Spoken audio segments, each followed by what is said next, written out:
Hi there YouTube, Big G, back again with another video, and this time just a little bit of a ramble on a little bit of the history of the early game playing on the PC, or my experience of game playing on the PC.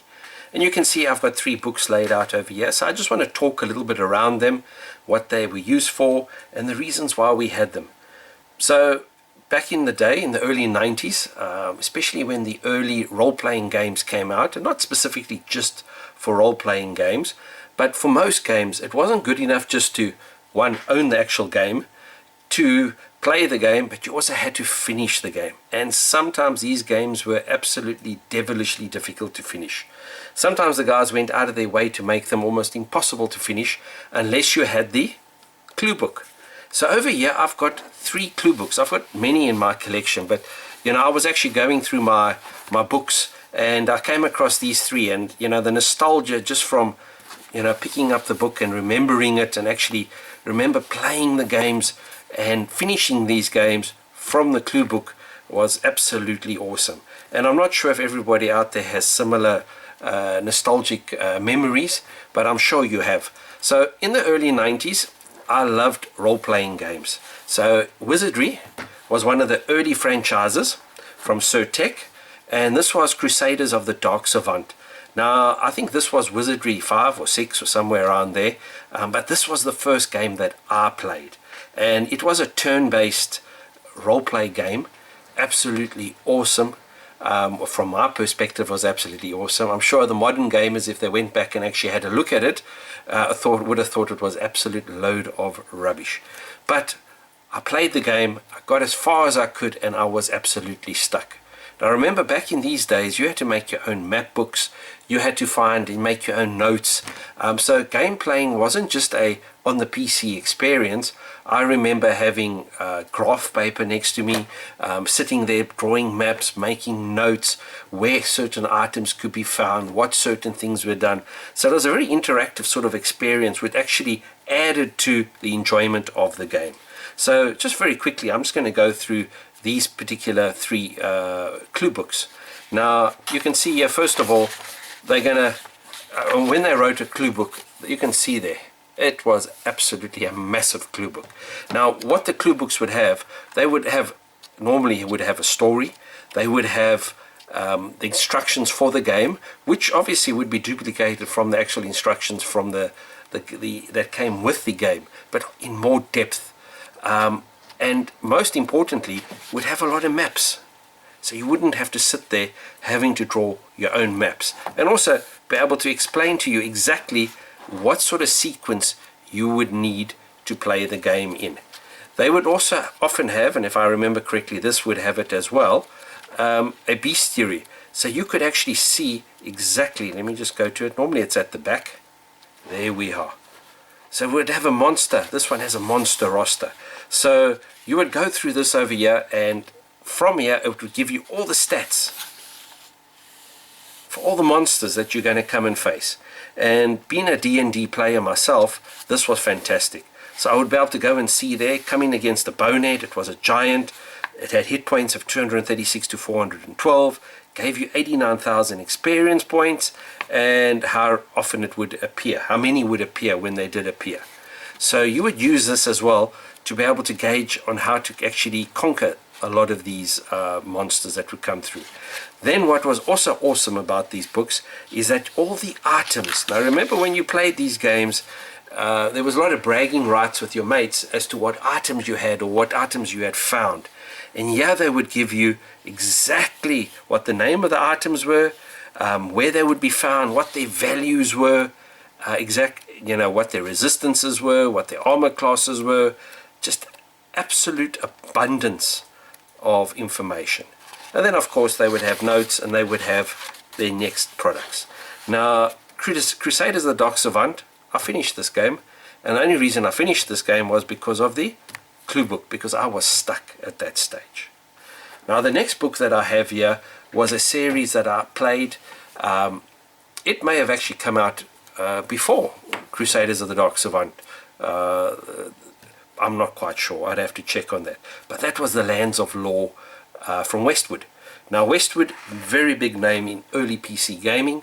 Now Lands of Law 1 I played and finished drawing my own maps, sitting there. It was turn-based, role-play game. You had your party. Absolutely fantastic. A lot of it was based off D&D, but it was I think the first or second role-play game that I played on the PC, and I just was absolutely hooked. And I played it for weeks until I finished it. This would actually give you, once again, it would give you the maps, the Lands of Lore, as well as the bestiary, which was absolutely awesome.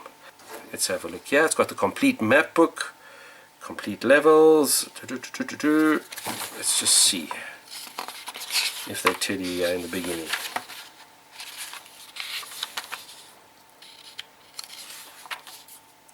No. I never finished Lands of Lore 3. I did finish Lands of Lore 1 and 2. That I do remember. But I do remember Lands of Lore 3 was more real-time and it moved away, I think, from the actual turn-based. I just didn't enjoy it. For me, it wasn't a great game, Lands of Lore 3. Now, the third book over here is the one that I thoroughly enjoyed. Now, Ultima Underworld was the first true first-person perspective, or for my sake, first-person perspective role-playing game that I ever played. It was absolutely brilliant. It also had a map feature for the first time, if I remember correctly, and you could use the inbuilt map in order to find your way around. But the gameplay and the storyline was absolutely fantastic. And Ultima Underworld, I played and I finished the game. I also got as far as I could, and I think I almost finished it without the actual clue book. You can see actually, this one I even went and covered in plastic because I enjoyed this game so much. It was absolutely groundbreaking with that first person, looking at your eyes as you ran around. I can still picture to this day some of the maps and some of the different parts of the actual gameplay and how I actually finished the game and the end sequence and so forth. And it was absolutely fantastic. Brilliant game. Now, Ultima Underworld 2 that came out after this, I never finished. I did get very, very far in the game. One thing I do remember was that when I was playing Ultima Underworld 2 was the first time I started messing around with hex editors.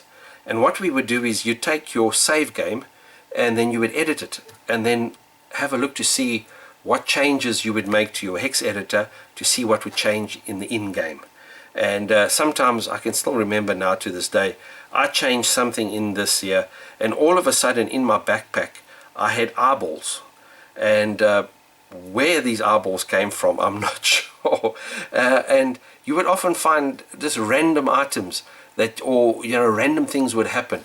So what you would do is you try to give yourself infinite power or something like that, but inevitably what happened, and especially I can remember this now with Ultima Underworld 2, I did something with the hex editor. I was very far in the game and the hex editor actually messed up my actual save game. I didn't have another save game and I wasn't going to start the game over again.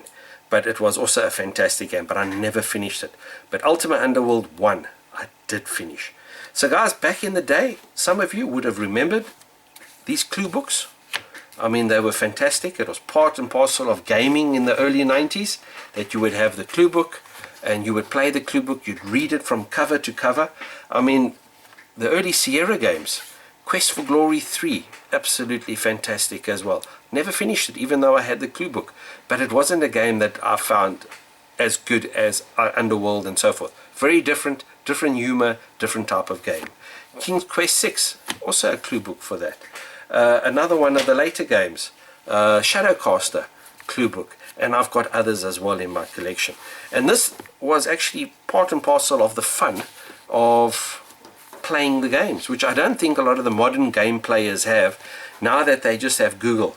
So you get stuck in a modern game, you go straight onto Google or whatever site you need to go to, type in where you're stuck and you instantly got the answer. Whereas when you add these clue books, it was added another dimension to the actual game that you could actually then go and research from the clue book and actually find and learn about the actual game.